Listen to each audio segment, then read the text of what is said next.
The sand didn't fall it attacked. It came sideways in sheets, each grain a tiny blade grinding against goggles and skin. At midday, the sun scorched like a punishment from a forgotten god, and at night, the temperature dropped so sharply that metal snapped from contraction. Isael Frayne stood ankle-deep in red sand, staring at the collapsed shelter of the Ixxari expedition team. The wind had torn their shade structure from its anchors and flung it 100 meters west, where it now fluttered in shreds against a jagged ridge. A cracked thermal panel gave off a sad whine, and one of the alien crew, a tall, blue-scaled being named Merritt, lay half buried in the sand, his breathing shallow, his second eye swollen shut. "I told you not to use carbon fiber poles," Isael said, brushing sand from the corner of his mouth. "They flex too much in gusts like that." Merritt didn't respond. His translator, clipped to his chest, blinked red. Isael knelt beside him, checked for dehydration, then glanced toward the sun. Still hours until dusk, too long. He unslung the pack from his back and pulled out a water pouch, pressing it gently to Merritt's mouth. "Drink slowly. No use wasting it if you throw it up." A small group of Ixxari huddled behind a sand-scarred boulder, their eyes narrow slits between protective goggles. Their scales, normally vibrant, had dulled under the harsh twin suns of Keshar 4. The world was a furnace, an accidental hell made worse by the fact that their landing calculations had been off by 2 degrees. 2 degrees on Keshar meant settling in the middle of what the locals called the dagger wastes, where wind speeds could peel the plating off a rover, and sand could shear synthetic fabric like paper. Isael zipped up his jacket and looked toward his own tent. It shimmered like a mirage about 50 meters away, a low, domed structure with mirrored panels and a wide, sloped awning that faced the sun. It didn't flap. It didn't move.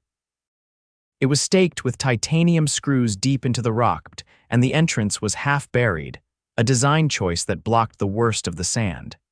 "Where's your engineer?" Isael called out to the group. A small, hunched Ixxari female stepped forward. "Nerol is no longer functional. Dead," the alien shook her narrow head. "Unconscious from thermal overload, core temperature exceeded safe limit, he may not recover." Isael took a deep breath and looked at the horizon. The next habitable outpost was 120 kilometers north, and the storm had fried the last working comms array. He pulled his scarf tighter. "All right, I'll bring you to my tent. One at a time. If you all rush it, you'll tear the seams with your claws." The group hesitated. Isael didn't wait. He lifted Merritt in a fireman's carry and started toward the dome. His boots sank into the sand with each step, the weight dragging at his knees. By the time he got to the entrance, his thigh muscles burned. He ducked inside and laid Merritt on the insulated floor. The interior glowed with soft blue light. Solar panels fed energy to a thermal converter that cooled the space to a tolerable 20 degrees Celsius. A small fan hummed, and filtered air cycled through vents. Isael pulled a blanket over Merritt, then stepped out, motioning to the next Ixxari. It took over an hour to get them all inside, 12 in total. He had to rearrange his gear, move the battery packs, and clear out his storage crates to make space. The aliens crouched awkwardly, unused to the compact human design. Some stared at the fan like it was magic. One touched the mirrored walls and flinched, as if expecting a shock. "Sit still," Isael said, "and don't mess with anything. You knock out the converter, we all cook." The Ixxari female who had spoken earlier sat quietly near the fan. "What is this structure called?" "It's a modified Re9 field tent, military surplus. I rebuilt it for solar cooling and insulation. Panels on the outside catch the sun, power the converter. It's not perfect, but it'll keep you alive. You built it alone." "Yeah, took me 3 months." "You'd be surprised what you can do when the alternative is death by dehydration." She blinked slowly. "We attempted to replicate similar shelter architecture. Ours failed." "Yeah, I noticed." Isael grabbed a protein bar from a crate, tore it open, and chewed while checking the battery readout. The charge was holding. Barely. He'd need to clean the panels soon. Assuming the sand let him, one of the Ixxari let out a sudden, raspy gasp. Isael turned to see Nerol, the unconscious engineer, twitching on the floor. The alien's chest heaved and his eyes fluttered open. I need water, Nerol croaked. Isael handed him a pouch. Sip, not too fast. Nerol drank, coughed, then looked around. This is functional. Nice to meet you too, Isael muttered. The storm raged for another full day. Isael rationed food and water, and the Ixxari, to their credit, didn't complain. Most huddled quietly, occasionally whispering in their own language. When the wind finally died, Isael stepped outside. The sand was piled halfway up the tent's side, but the structure had held. He climbed onto the roof with a brush and began sweeping the panels. The solar intake had dropped by over 50%. He'd need every watt if they were going to survive another day. Halfway through clearing, a low vibration shook the ground. Isael froze. The sand sometimes shifted after storms, but this was too rhythmic. He slid down and scanned the horizon. An Ixxari scout rover limped toward them, one wheel half buried, the outer shell dented and scorched. A message blinked across its side panel. Hostile formations detected in Southern Valley. Isael frowned and turned to Nerol. You expecting company? No, no one else was assigned to this region. Well, someone's here, and your rover just called them hostile. The Ixxari female stood. We must move. If they are not registered, they may be Sarlith exiles. Isael didn't know what a Sarlith was, but the way she said it made his stomach knot. We're not going anywhere until I've reinforced the tent. If you run into another storm out there, you'll die before they find you. We cannot stay. The exiles will track the rover's path, Isael sighed. Then help me. We'll dig a trench around the tent, pile the sand high enough to mask the heat signature, and I'll disable the beacon on the rover. They worked through the night. Isael's arms ached by dawn, but the trench was done. He slathered reflective gel across the tent walls and covered the brightest surfaces with fabric to diffuse the thermal output. It wasn't perfect, but it might buy time. By midday, the first signs of movement appeared on the southern ridge. Isael crouched behind a crate, watching through binoculars. Figures moved slowly, wrapped in patchwork cloth, carrying what looked like plasma lances, outcasts, or worse. They're scanning, Nerol whispered. Then let's give them nothing to find. Isael crawled back inside, sealed the entrance, and powered down all non-essential systems. The interior dimmed, the fans slowed, but the cooling converter kept humming. Just enough hours passed. The aliens held their breath. Isael sat with his back against the battery crate, knife in hand. Not that it would do much good, the figures never approached. By nightfall, they were gone. The Ixxari exhaled in unison. Isael stood and stretched, muscles stiff. We need to move, he said. This isn't going to hold forever. I have a supply cache northeast, 30 kilometers. If we travel at night, we can make it in 2 days. Nerol nodded. Agreed. Isael looked at the tent, then the group. I'm going to disassemble the converter. We'll take it with us. I'm not leaving it behind. You will carry it, not alone. You'll help. You want to live, you carry. And they did. One by one, they dismantled the tent, packed the panels, folded the walls, and distributed the weight. Isael loaded the converter onto a sled and strapped himself in. They stepped into the night, the wind calm, the stars sharp and cold above. The desert waited. The sand, for now, slept. The wind had died, but the sand still whispered underfoot like it remembered being angry. Isael trudged at the front of the slow-moving line, dragging the sled by a harness that bit into his shoulders with every step. The Ixxari walked in staggered pairs behind him, silent but steady, their feet leaving shallow prints that the dry air quickly erased. With the portable converter lashed tightly and wrapped in an insulated tarp, every dune felt steeper than the last. No one complained.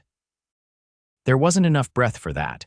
By the time the moons rose, the desert had cooled into a brittle stillness. Isael stopped near a sloping basin of cracked clay and raised a fist. The Ixxari halted without a sound. He dropped the sled's handles, rolled his aching shoulders, and pulled a small sensor wand from his belt. Radiation levels are low. Ground stable. We can rest here for a few hours, he said, not expecting an answer.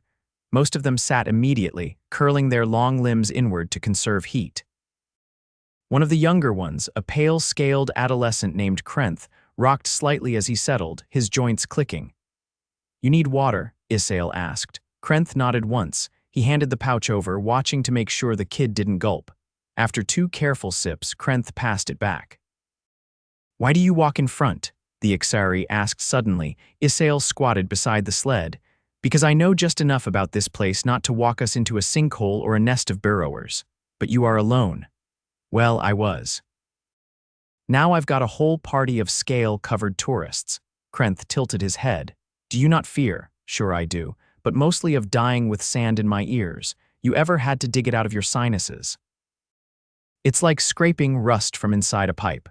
The young alien blinked, confused but trying not to show it. Isael reached for one of the thermal blankets and rolled it out over a patch of flattish ground. Get some sleep. We'll move again before sunrise. A few hours later, under a sky smudged with orange light, Isael was awake before the others. His mouth tasted like copper and dry cloth. He checked the converter tarp, ran a diagnostic on the portable battery, and then scanned the air for particulate load. It was rising again, nothing dangerous yet, but it meant the wind would return by midday. Merritt stirred near the edge of the blanket pile, coughing lightly. You upright? Isael asked. I remain functional. That's not what I asked. Merritt sat slowly, muscles stiff. I will walk. Isael nodded once. Good, we'll pack in 10 minutes. By the time the first gusts kicked up, they were already moving again. The terrain had shifted, less sand now, more jagged outcroppings and brittle stone. The traction was better, but the sled scraped louder. Every few meters, Isael flinched at the noise. The Ixxari weren't built for stealth. Their claws clicked against the rock and their scales brushed like dry leaves. It wasn't loud, but out here sound carried farther than it should. Hours passed. The sun clawed its way into the sky. Isael squinted at her ridge ahead, then pointed. See that line of boulders? We're headed there. Once we're behind that ridge, it's a straight shot to the supply cache. Neril, walking just behind him, adjusted the strap over his shoulder. You keep reserves in the open, not exactly in the open. I buried it, marked it with a transmitter that only pings on my scanner. What if you had perished? Then I guess it would have stayed buried. Not a foolproof plan, but I like my odds better than relying on charity. They reached the ridge just as the wind shifted again. Isael crouched low and activated the scanner, watching for the faint blinking icon that marked the cache location. 50 meters east, he muttered. As they moved, the wind took on a whistle, a high, almost musical note that made Krenth flinch. We are being followed, said the Ixxari female, whose name Isael still hadn't caught. How do you know? We are desert-born. The wind does not sing unless something disturbs it. He turned slowly, eyes scanning the horizon, no movement, no shapes, just sand and shadow. Still, he felt it too, a pressure in the air like a breath held too long. Move faster, he said. No talking till we're underground. They reached the site a few minutes later. Isael dropped to his knees and began clearing the surface, brushing away layers of sand and stone until a small panel appeared, half buried in reddish dust. He tapped the side 3 times and waited. A soft click, then a square hatch slid open. Inside was a narrow shaft leading to a compact chamber reinforced with old mining plates. Isael climbed down first, then gestured for the others to follow. It took nearly half an hour to get everyone inside with the converter. The last one down pulled the hatch shut behind them. The air inside was stale but breathable. Isael activated a small generator and brought the lights to a dim glow. The space was tight, barely enough for 13 of them, but it was dry and insulated. Supplies lined one wall: rations, water, a second comms unit, and a filtration system. Isael peeled off his jacket and let it drop to the floor with a wet sound. You built all of this? Neril asked, crouching near the crates. Rebuilt it. This was a failed dig site, abandoned for 20 years before I found it. Krenth walked the perimeter slowly, touching the walls. Why do you prepare so many shelters? Because I've run out of safety before. Once is enough. They ate in silence. The rations were bland, mostly protein paste and dry nutrient blocks. The Ixxari didn't complain. Isael noticed a few of them chewing slower than usual, conserving saliva. He opened 2 extra water packs and passed them around. As the lights dimmed for sleep, Isael walked to the far corner where the comm unit waited. It was a clunky machine with a jury-rigged antenna and a finicky interface. He powered it up, adjusting dials until the screen flickered to life. Trying to contact someone, the female Ixxari asked from behind him. Maybe, depends if the relay tower's still standing. Why help us? Isael turned. Why not? You risk exposure, resources, life. Living's a risk. You ever eat a wild desert lizard? That's a risk. She didn't respond. Besides, he continued, you lot don't seem the type to last long out here without a little guidance, and I'm not in the habit of watching people die if I can help it. You have lost others. Yeah. She nodded once and returned to her spot. Isael stared at the screen, signal strength low. He tapped out a short burst toward the relay. No reply. He tried again, then leaned back with a sigh. He didn't expect help, but it was the habit that mattered. Several hours later, while the chamber slept, a low rumble vibrated through the floor. Isael snapped awake and crawled to the hatch. He pressed his ear against the metal. The sound was faint but deliberate movement above, heavy and irregular. He returned to the comm unit, switched it to passive scan, and watched a strange waveform flicker across the display. Something was broadcasting, too faint to read clearly, but not natural. Isael stood and gently shook Nerol awake. Trouble, he whispered. The engineer blinked rapidly. Get everyone ready to move, quietly. Nerol didn't ask questions. Within minutes, the Ixxari were alert, gear packed, converter secured. Isael placed a small charge by the hatch, non-lethal, just enough to collapse the shaft behind them once they left. They exited through a narrow tunnel that led to a secondary hatch, emerging under the cover of darkness. The wind was calmer now, but the air was thick with grit. Behind them, the distant ridge glowed faintly. Shapes moved along the crest, silhouetted by stars too tall, too smooth to be natural rock. No one spoke. Isael adjusted the sled harness and pointed northwest. There's another safe zone, 35 kilometers. Nerol raised a brow ridge. Another? I don't like repeating mistakes. And they walked, the desert behind them full of eyes, the future ahead no more certain than the next dune. By the time the group reached the next shelter, the youngest Ixxari's legs had begun to buckle. Isael had to loop an arm under Krenth's shoulder and half carry him the last 100 meters. The entrance to the safe zone was disguised beneath a cracked slab of sedimentary rock, just large enough to crawl through if you knew where to dig. Isael cleared the topsoil with a spade, then tapped twice on the exposed hatch. It gave a reluctant click and he pulled it open, revealing a narrow shaft with a ladder welded into the stone. The wind pushed against his back as he motioned the others through. Down. Slow. Don't slip, this one's older than the last. Krenth went first, his tail dragging behind him like a deflated hose. The rest followed without argument. Isael descended last, pulling the hatch shut above him and sealing it with 2 metal pins. The chamber below was colder than expected. The insulation here had degraded, and the air smelled faintly metallic. Isael unrolled the emergency thermal blankets and passed them around while the power flickered to life. The lights overhead stuttered before settling into a dull, amber glow. The interior was a single oval room, barely tall enough for the Ixxari to stand upright. Isael slid the converter into a corner and connected it to the backup battery. A low hum filled the space as the cooling system kicked in. Krenth was already curled up on the floor, eyes shut. His breathing was shallow and his chest plates twitched with each exhale.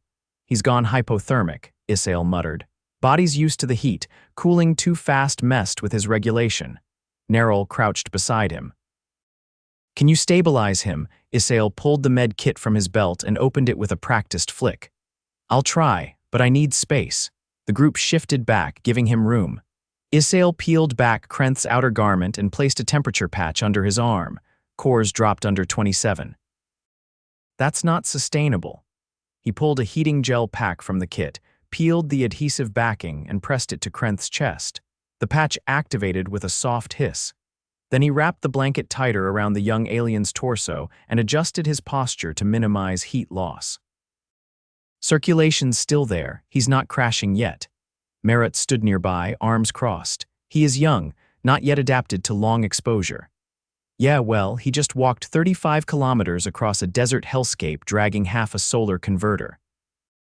I've seen grown humans pass out doing less. Isael checked the patch again. The temperature reading was climbing slowly. Won't be out of the woods for another hour.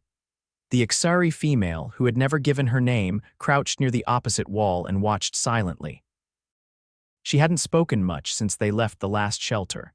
Isael leaned back on his heels. wiping sweat from his brow with the sleeve of his undershirt. The converter's internal fan throbbed as it shifted into a higher setting, circulating air more aggressively. The temperature in the chamber leveled out. Water rations tight, he said aloud. We're down to less than a liter each if we stretch it. Nerol nodded. The next resource point. Another 2 days if the wind holds, less if we travel at night. We should rest first, Merritt said. There is no benefit to continued movement until Krenth recovers. No argument here, Isael said. I'm running on caffeine tablets and stubbornness. They ate quietly. The protein packs were spongy and flavorless, but no one complained.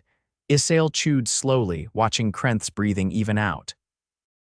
The heating patch had pulled him back from the edge. Hours passed. Most of the Ixxari dozed in shifts. Isael stayed awake, sitting with his back to the wall, watching the battery monitor on the converter tick downward. At some point, Merritt sat beside him, legs folded awkwardly to fit the cramped space. You are not military, he said, not anymore. Your behavior suggests training. Had it, gave it up. Merritt ran a claw along the seam of his boot. Why? Isael didn't answer right away.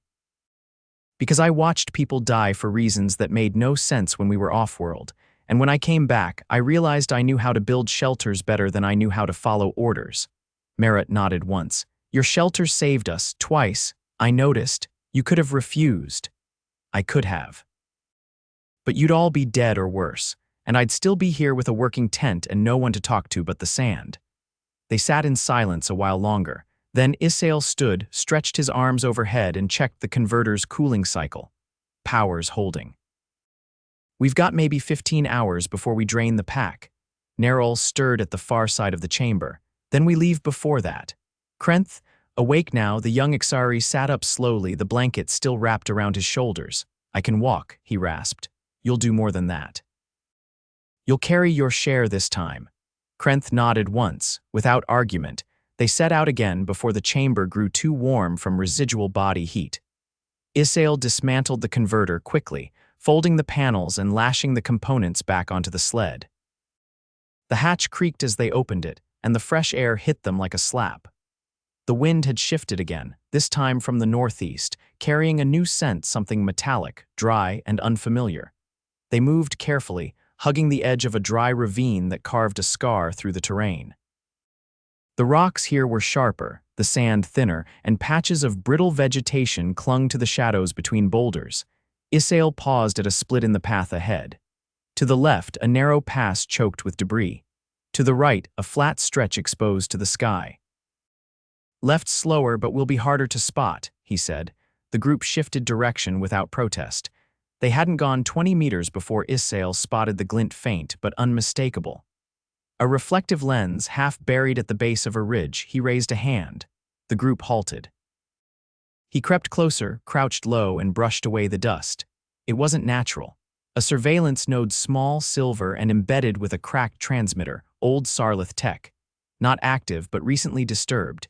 He returned to Merritt and tapped his shoulder. Who else could be out here using old Sarlith gear? No one authorized. That tech was decommissioned cycles ago. It should not be operational. It wasn't, but someone tried to move it. Isael straightened. Eyes open, we're not alone. They pressed on faster now. The trail narrowed, forcing them to climb over jagged rock formations. At one point, Krenth slipped, his clawed foot catching on a ledge. Isael grabbed his arm before he fell and hauled him up without a word. By dusk, they reached the rim of a shallow basin. Below, half buried in the sand, was the next cache, a reinforced outpost with solar panels tilted at a steep angle and a decontamination airlock built into the side. Isael jogged the last few steps, keyed in the access code, and waited as the hatch hissed open. Inside, the air was filtered, warm and dry. The Ixxari filed in one by one. Isael sealed the hatch behind them and activated the internal systems. Lights flickered on. Water gurgled through pipes that hadn't flowed in weeks. A small hydro unit in the corner hummed cheerfully. Krenth collapsed onto a padded bench and let out a long exhale. Merritt pressed a hand to the wall. This place is advanced, salvaged from a mining drone hub. Took me a month to repurpose it. Nerol stared at the walls. Why do you stay on this world? Isael shrugged. Because I can.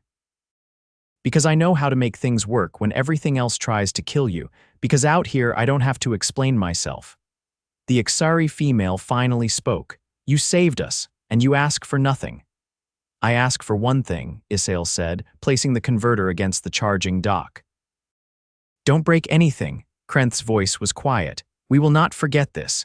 Isael nodded, then pulled a ration bar from the shelf and leaned against the wall. I doubt I'll let you. They settled in for the night, no threats, no storms. Just the soft hum of a converter and the quiet realization that, for once, no one had to run anymore.